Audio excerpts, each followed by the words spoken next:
So remember, we took off the cylinder head like this, and if you flip that over, you can see the valves in here. So this is an intake valve that's on the intake side. This is the exhaust valve that's on the exhaust side, if you remember that. This is where our carburetor was before. You always know the intake valve is larger than the exhaust valve, and then you can see also the spark plug in here. I put that back in there so you can see that. This, of course, flips back over, and now we can look at the cycle. Alright, so if you look at it now, alright, just imagine this is flipped back over this way. Normally those push rods would be coming out of there and going in there and pushing the rocker arms to make the valves open and close. So if you look at this here, imagine that's on top. Right now the piston's at what's called top dead center. It's going to start on its way down for the intake stroke, and when that happens, this valve here, the intake valve, will open. And you can see I can move it with my finger a little bit, but you know, even these little springs on this little engine are pretty hard to push. So this valve will open, meaning it'll come out a little bit, and the piston will move down, creating a void so that fuel and air mixture can go in through the intake port, past the valve, down and fill into the cylinder there.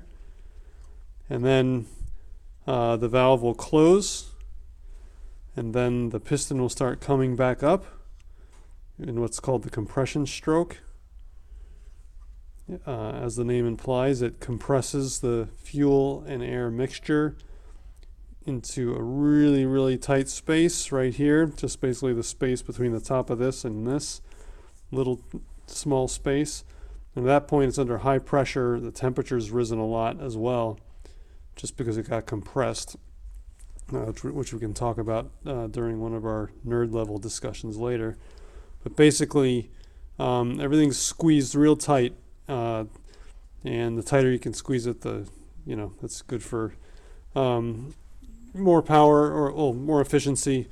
And then at that point, the spark plug goes off, and then it's going to ignite the fuel air mixture, and the piston's gonna go down on what's called the power stroke, because this is the only stroke where all that stuff we did to bring that air and fuel mix in through the carburetor, all that, making the spark plug work, that's all resulting in power for this one stroke. So this is going to drive the piston down to the bottom. It reaches the bottom, and now this exhaust valve is going to open, and the piston will come back up for the exhaust stroke, and that pushes all the the burned mix out of the exhaust, past the valve, out the exhaust port, into the muffler, and that's your blah. That's the sound you're going to hear coming out when that's going on. And now we're at the top again, and the fuel valve's going to open, and the whole thing starts over again.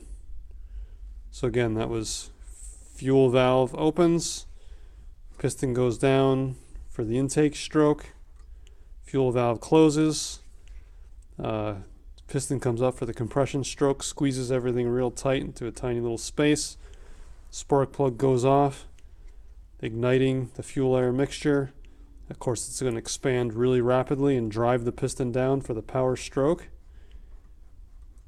And then the piston will stop and come back up. The exhaust valve will open, and the piston coming up drives the exhaust gas out. And that's it. That was the 4 strokes. One down, one up, one down, one up. And what the valves do during that process.